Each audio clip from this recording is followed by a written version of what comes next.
নীরব নিশীথ রাতে, শুধু জল আসে আঁখি পাতে। কেন কি কথা স্মরণে রাজে, বুকে কার হতাদর বাজে, কোন ক্রন্দন হিয়া মাঝে ওঠে গুমরি ব্যর্থতাতে, আর জল ভরে আঁখি পাতে।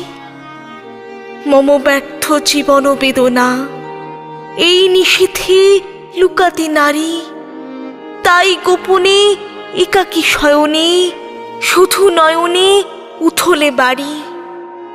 ছিল সেদিনও এমনই নিশা, বুকে জেগেছিল শত তৃষা, তারি ব্যর্থ নিশ্বাস মিশা ওই শিথির শেফালি কাতে।